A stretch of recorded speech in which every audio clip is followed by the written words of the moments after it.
Les épreuves du DEF, diplôme d'études fondamentales, ont démarré ce matin sur l'ensemble du territoire national. Le Premier ministre est rendu au groupe scolaire de Kalabankoura pour procéder à l'ouverture de l'enveloppe contenant les épreuves de rédaction.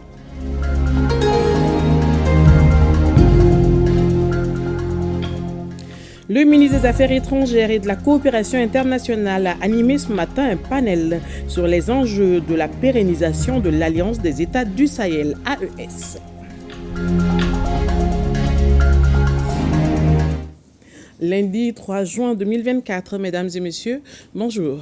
Les épreuves du diplôme d'études fondamentales ont démarré ce matin sur l'ensemble du territoire national. Le Premier ministre est rendu au groupe scolaire de Kalabankoura pour procéder à l'ouverture de l'enveloppe contenant les premières épreuves. Cette année, le mot d'ordre est « Je suis candidat, je m'oppose à la tricherie ». Au total, 349 080 candidats sont inscrits au DEF. Ils sont repartis entre 13 854 salles et 27 926 enseignants sont chargés de la surveillance. Ba Traoré a suivi pour nous le lancement des épreuves. Groupe scolaire de Kalabankoura en commune 5 du district de Bamako, c'est à 7h30 que le Premier ministre entre dans l'établissement. Après la montée des couleurs, c'est la salle 2 du centre 1 qui reçoit le Premier ministre pour le lancement des épreuves de rédaction. Le groupe scolaire de Kalabankoura est réparti en 6 centres d'examen pour 54 salles. Dans ces centres, 1597 candidats composent sous l'œil vigilant des surveillants. Nous avons eu droit à une année scolaire sans vagues, tranquille, tel un fleuve tranquille. Le grand rendez-vous, c'est aujourd'hui pour les élèves de classe de 9e. Les épreuves écrites du DEF sont lancées depuis quelques minutes. Les candidats que j'ai vus, les candidates que j'ai vues me paraissent confiants et confiantes. Je pense que cela nous réjouit tous. Nous leur souhaitons bonne chance. Après leur avoir dit que le DEF est un diplôme fondamental, comme l'indique le dernier terme du nom du diplôme, et que c'est le sésame, c'est-à-dire c'est la clé qui leur permet d'ouvrir la porte, qui leur donne 3 choix. Aller vers l'enseignement secondaire, général, l'enseignement normal, l'enseignement technique et professionnel. En optant pour le slogan « Je suis candidat, je m'oppose à la tricherie », les autorités scolaires mettent l'accent sur l'effort personnel pour cette édition 2024 du DEF. La première impression, c'est la confiance que j'ai retrouvée chez le ministre, chez la directrice, chez l'encadrement et chez les professeurs. Vous savez, la confiance est très importante pour décider. Quand on a confiance en soi, on peut tout faire. La deuxième chose, les enfants regardaient le Premier ministre, ils regardaient tout le monde, mais je leur dis de penser au pays, de penser à leurs parents. Il y a des mamans qui se lèvent depuis le matin, qui se fatiguent. Il y a des pères qui travaillent tout le jour pour assurer leurs études, d'honorer leurs parents, de penser que tout le Mali est en train de les regarder. Ce que j'ai vu aujourd'hui en classe, ça m'a donné de l'espoir. Et j'ai conseillé aux jeunes de continuer. La confiance, la confiance, la confiance encore. L'avenir du pays, c'est l'école. Quand on veut détruire une nation, c'est connu depuis des millénaires, il faut s'attaquer à l'école. Et donc, nous sommes aujourd'hui au centre, au cœur battant du Mali. Ce cœur-là, chacun doit faire en sorte qu'il batte, comme le souhaite l'ensemble de notre peuple. Et nous allons sortir grandis des épreuves du moment. Sur l'ensemble du territoire, 2106 centres sont ouverts cette année pour les 349 080 candidats inscrits au DEF. Ils sont répartis entre 13 854 salles et 27 926 enseignants sont engagés pour la surveillance des épreuves. À Nara, à Djoila, à Koulikoro, le lancement officiel du DF 2024 a été effectué par les gouverneurs des régions précédemment cités. Ils se sont rendus dans certains centres d'examen de leur collectivité région. Le point avec Idrissa Keïta, Daniel Famba et Ousmane Koïta. Le groupe scolaire Jawar Diop de Nara, centre retenu pour le lancement régional du diplôme d'études fondamentales, DF aux sessions de juin 2024. Quelque temps avant le démarrage, le directeur de cabinet du gouverneur de Nara et sa délégation sillonnent quelques classes pour s'enquérir des conditions. L'effectif de 25 par salle de classe est bien respecté. Pas paniquer, de ne pas penser à autre chose. Le DF, c'est une évaluation comme les autres évaluations qu'ils ont eu à faire dans l'année. Et ensuite aussi, les sujets qui sont susceptibles d'être donnés aussi sont les sujets qui sont dans leur programme. Donc il n'y a rien d'extraordinaire, donc qu'ils gardent le calme et qu'ils composent en comptant surtout sur leur propre force ou leur propre intelligence. Après des mots d'encouragement et conseils aux candidats, démarre la première épreuve, la rédaction. Je pense que le sujet est à la portée des enfants, vu que cette année, nous avons épuisé les programmes. L'année scolaire dans la région s'est déroulée dans un climat apaisé, dans une atmosphère de travail, de collaboration entre les autorités politiques, les autorités administratives, les APE, les CGS, les collègues enseignants. Donc je profite de l'occasion pour féliciter les enseignants et souhaiter bonne chance aux candidats. À Nara, 1274 candidats, dont 449 filles, sont à la recherche du diplôme d'études fondamentales DF session de juin 2000. Président des centres, candidats, surveillants, forces de défense et de sécurité, tous étaient mobilisés à l'école A pour réussir la bonne organisation des épreuves du DF. Nous sommes prêts pour aborder les sujets. Tout est enfin prêt pour entamer les épreuves. Les surveillants sont en place, les élèves également, en plus les forces de sécurité. C'est à 8h moins 5 minutes que le gouverneur et sa délégation ont fait leur rentrée dans la cour du centre afin de procéder à l'ouverture officielle de la première enveloppe contenant les sujets de rédaction dans la salle numéro 3. Le chef de l'exécutif régional a par la suite prodigué des conseils aux candidats. Ce que vous allez faire à partir d'aujourd'hui, qui est le DF. Donc, nous comptons beaucoup sur vous. Si vous voyez que plusieurs années, nous venons vers là, parce que nous avons constaté qu'ici, au moins, quand on vient encourager les élèves, ils travaillent très bien. Et on constate aussi qu'ils sont courageux et ils ont les meilleurs résultats. Nous souhaitons que cette année aussi, ça soit la même chose. Vous êtes de très bons élèves. On ne vous demande pas de voler ni de tricher. A signaler qu'au niveau de l'académie de Douala, ils sont 7588 candidats répartis entre 85 centres, 336 salles et sous le contrôle de 672 surveillants. Il est 7h45 lorsque le chef de l'exécutif régional, le colonel Laminika Porissanogo, accompagné d'une forte délégation, a franchi la grande porte du groupe scolaire Émile de la Suisse Camara, connu sous le nom EDC. Il s'agit pour le gouverneur de la région de respecter une tradition, celle de s'assurer du bon démarrage des épreuves du diplôme d'études fondamentales DF session de juin 2024. C'est à 8h qu'il va ouvrir la première enveloppe des épreuves contenant 3 sujets de rédaction. C'est très important que nous soyons là pour voir d'abord le niveau de préparation et aussi voir comment les élèves sont préparés aussi à affronter ces différentes épreuves. Ils sont au total 3207 candidats inscrits sur la liste cette année au compte du centre d'animation pédagogique de Koulikoro CAP. Ils sont répartis entre 23 centres. Pour le premier responsable du CAP, malgré les difficultés du moment, les conditions ont été réunies pour le bon démarrage des examens dans la capitale de Méguétan. Évidemment, le nombre de candidats a augmenté cette année par rapport à l'année dernière, mais nous avons pris toutes les dispositions pour que les élèves soient dans des conditions idoines. Toutes les conditions techniques sont réunies, y compris la sécurité, et tout le monde est là ce matin déjà. Ils ont fait entrer déjà tous les candidats dans les salles. Le Malikroa enclenché doit compter que sur ses élèves. Nous leur avons prodigué des conseils pour dire que le Malikroa, c'est eux. Nous battons pour ces enfants, pour ces jeunes-là. Il leur appartient aussi de montrer le bel exemple. Je suis particulièrement satisfait de l'organisation. En tout cas, c'est le lieu de remercier, de féliciter toutes les collectivités, en tout cas, et l'administration locale qui ont contribué à ce que, en tout cas, ces jours soient.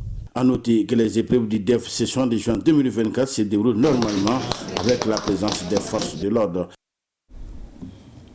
Toujours avec les épreuves du diplôme d'études fondamentales d'EF, session de juin 2024 dans les académies d'enseignement de Sikasso, Gao, où des milliers d'élèves affronteront les épreuves durant 3 jours.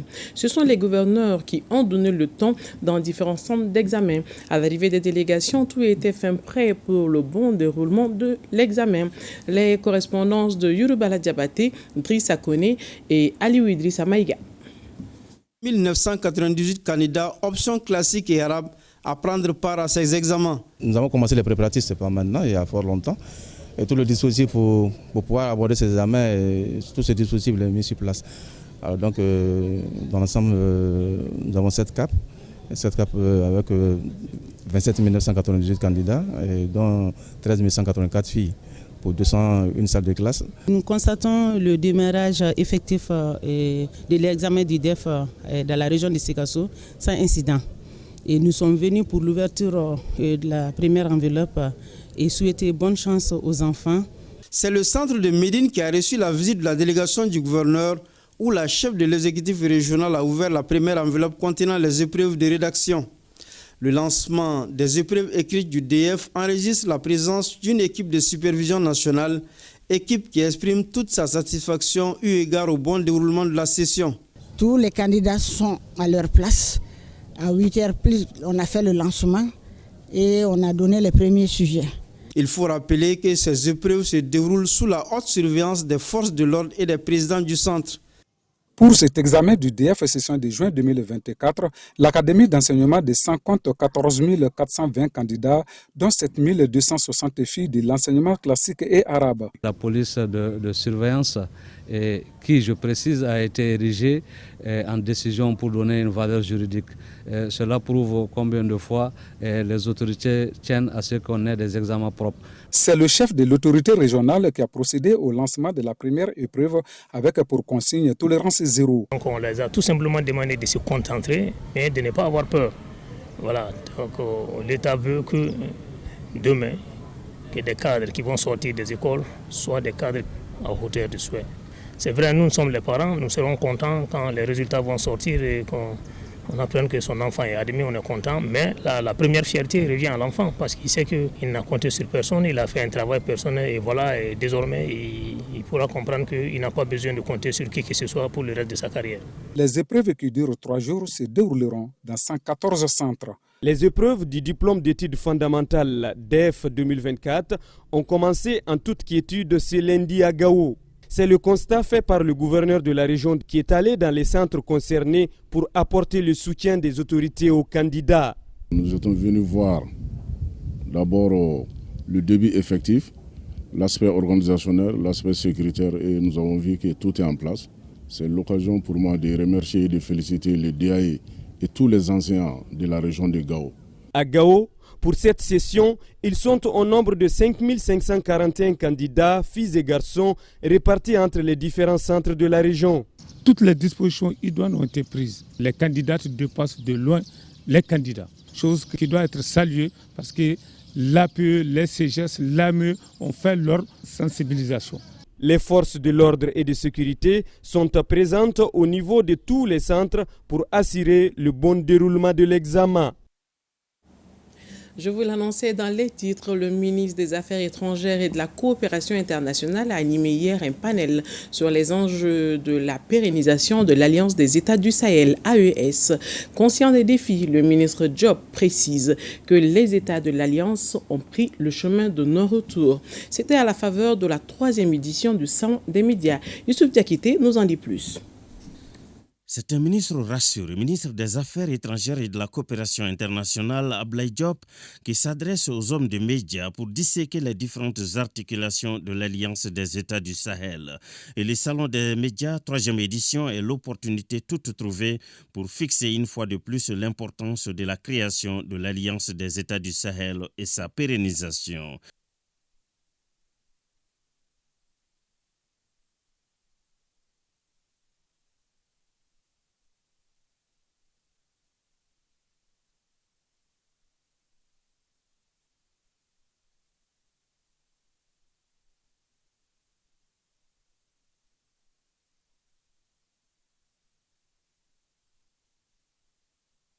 Nous excusons pour la qualité sonore de l'élément. Vie chère et soutenabilité financière de la protection sociale dans le contexte de la couverture des travailleurs de l'économie informelle et des indigents. Ainsi s'intitulent 2 rapports produits à l'issue d'une étude menée par Kermali. Ces rapports ont été présentés au cours d'un séminaire tenu jeudi dernier ici à Bamako. Il s'agit de faire un plaidoyer auprès des pouvoirs publics. Tchemoro Konaté y était au nom de l'ERTM. 2 rapports pour un objectif commun, abréger la souffrance de la population en matière d'accès aux produits de forte consommation. Le premier, qui s'intitule « Vie chère », est un document de 28 pages qui pose le diagnostic de la problématique. Il est l'aboutissement d'une étude réalisée ici à Bamako et à l'intérieur du pays.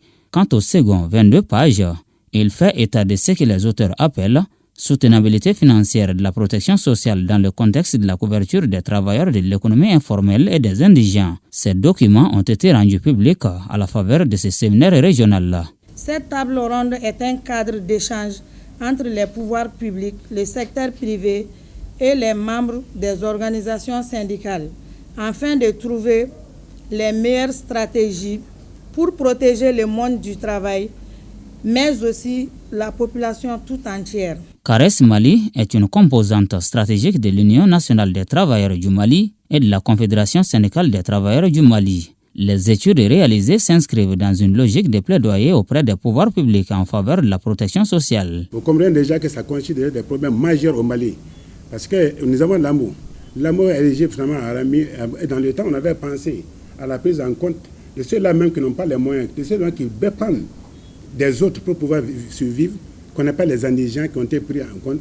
Et je l'ai dit, quand en conseil de cause, que nous avons eu des difficultés même dans la mise en œuvre déjà même de l'amour.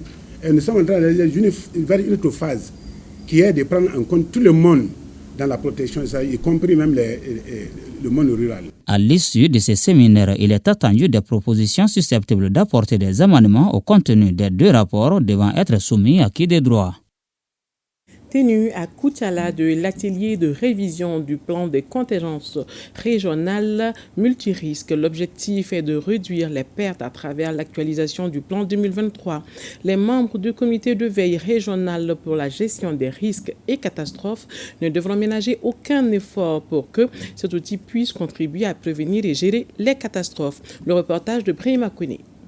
Le comité de veille régional pour la gestion des risques et catastrophes s'adonne à la révision du plan de contingence régional multirisque. L'exercice consiste à actualiser le plan 2023 pour parvenir à la réduction des pertes de matériel et en vies humaines. L'objectif principal, c'est de savoir identifier ces risques spécifiques. Ça permet de clarifier le rôle et la responsabilité de toutes les parties prenantes. Surtout, ça facilite les interventions, ça permet de réduire les délais des interventions et aussi de rendre résiliente la communauté.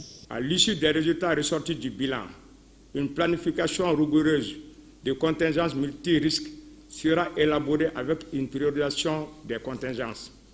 Pour ce faire, l'accompagnement de tous est sollicité. Le plan de contingence régionale multirisque 2024, une fois validé, devra constituer une réponse aux menaces liées au changement climatique. Il aidera également à mieux gérer les risques et catastrophes. La région de Koutiala a été confrontée à des accidents majeurs et calamités qui ont fini par démontrer une prévalence réelle des risques d'inondation. Ces phénomènes ont été exacerbés par une forte croissance démographique qui dépasse les capacités de réponse de la région, compromettant ainsi de façon exceptionnelle les efforts de développement socio-économique initiés par la région avec des conséquences de plus en plus manifestes. La vulgarisation du plan de contingence régionale multirisque peut et doit contribuer à une gestion efficiente des catastrophes. La salle de réunion du gouvernorat de Kidal a abrité la rencontre de restitution du dialogue intermalien phase nationale. Les forces vives de la région de Kidal ont répondu présentes à cette rencontre pleine de sens. Le reportage de Idrissa Djibrila Maïga. Le dialogue intermalien pour la paix et la réconciliation nationale est une initiative du président de la transition, chef de l'État, son Excellence le colonel Assimi Goïta, qu'il a annoncé dans son adresse à la nation le 31 décembre 2023. L'objectif recherché est la restauration de la paix, la réconciliation nationale et la cohésion sociale par une appropriation nationale de la gestion de la crise malienne. C'est dans ce cadre que se tient la restitution à la population de la région de Kidal des conclusions et recommandations du dialogue intermalien phase nationale. Nul besoin donc de vous rappeler qu'à travers le dialogue intermalien, il s'agit donc de créer les conditions pour que chaque Malien puisse s'épanouir dans un environnement à travers la confiance retrouvée entre les communautés sous la protection exclusive de l'État, en rendant caduc l'accord pour la paix et la réconciliation et en privilégiant l'option d'un dialogue direct intermalien mené suivant une procédure inclusive. Les plus hautes autorités ont répondu à une volonté pressante du peuple malien exprimée lors des assises nationales de la refondation. L'objectif principal de cette rencontre de restitution est de disséminer le document de la phase nationale en vue de recueillir une forte adhésion auprès des populations. L'objectif de la rencontre d'aujourd'hui, c'est de restituer les documents fournis à l'issue du dialogue intermalien du niveau national. Cette restitution permettra aux populations de la région de Kidal de s'approprier les documents fournis par le niveau national au président de la République. Au sortir de cette rencontre de restitution du document du dialogue intermalien phase nationale, les forces vives de la région de Kidal sont très satisfaites. Je vous l'annonçais à l'instant, la 3e édition du Salon des médias était l'occasion pour le ministre des Affaires étrangères et de la coopération internationale pour animer un panel sur la pertinence de la pérennisation de l'Alliance des États du Sahel. C'est un reportage de Youssouf Diakité. Suivant. C'est un ministre rassuré, ministre des Affaires étrangères et de la coopération internationale, Ablaye Diop, qui s'adresse aux hommes des médias pour disséquer les différentes articulations de l'Alliance des États du Sahel.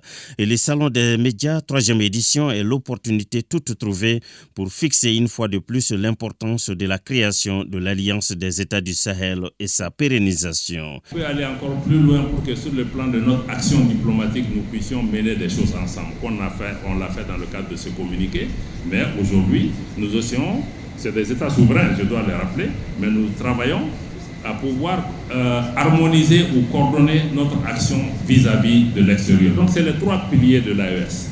La dimension défense et sécurité, la dimension intégration économique et la dimension coordination de l'action diplomatique. Et aujourd'hui, nous avons pris l'option d'aller vers une confédération. Je crois que certains aussi ne comprennent pas toujours, parce qu'aujourd'hui j'écoutais même dans une télévision étrangère qui expliquait il n'y a pas grand-chose qui se passe, il y a des hésitations, on ne voit pas les structures qui sont mises en place. Mais parce que nous sommes dans une dynamique différente, nous ne sommes pas dans une dynamique d'organisation intergouvernementale. Nous disons que nous voulons aller vers une confédération. Ça veut dire que les 3 pays ont décidé de mettre leur souveraineté ensemble dans les 3 domaines, mais de travailler comme le gouvernement d'un seul pays. Occasion pour le ministre Diop d'inviter les hommes des médias à associer leurs efforts à ceux des gouvernements de la zone AES pour la stabilité, la croissance et le développement des États concernés. À Ménaka viennent de se tenir les assises du comité régional d'orientation, de coordination et d'évaluation du PRODES, le CROCEPT. Les participants ont mis les 2 à profit pour faire le bilan de l'année 2023 et faire des projections sur 2025. Le reportage de Mohamed Maïga avec la voix de Fademba Keïta. Tenir compte des besoins des populations et des orientations sectorielles, c'est tout le sens de ces assises qui ont pour but fondamental de faire une évaluation opérationnelle de l'année 2023 par les services techniques au niveau local et régional, tout en tentant de faire une planification pour 2025. Les présentes assises constituent une opportunité pour l'ensemble des acteurs socio-sanitaires de renforcer la synergie, d'affûter les stratégies et les actions innovantes pour l'atteinte des objectifs de développement durable, de manière inclusive et équitable, nonobstant le contexte marqué par la persistance des postes d'insécurité sous diverses formes, la rareté des ressources combinée à un accroissement des besoins. C'est aussi le lieu de reconnaître l'effort immense fourni par le gouvernement du Mali pour l'amélioration du bien-être social et économique des populations du Mali en général et celle de la région de Ménaka en particulier. Plus spécifiquement, il s'agira d'apprécier l'état de mise en œuvre des recommandations des assises du CROCEP 2023. Au cours de vos travaux, vous partagerez les substances des orientations nationales, le niveau d'atteinte des indicateurs, les initiatives innovantes avant de procéder à une analyse approfondie des résultats de l'exercice 2023 et les programmations 2025 des secteurs de santé, du développement et de la promotion de la famille. Précisons que le comité régional d'orientation, de coordination et d'évaluation du CROCEP est une instance régionale de validation des bilans et de programmation du PRODES. Il couvre les secteurs de la santé, du développement social et de l'économie solidaire et de la promotion de la femme, de l'enfant et de la famille dans les composantes bien sûr opérationnelles et régionales. C'est la fin de ce journal. Merci de l'avoir suivi. À demain. Plaise à Dieu.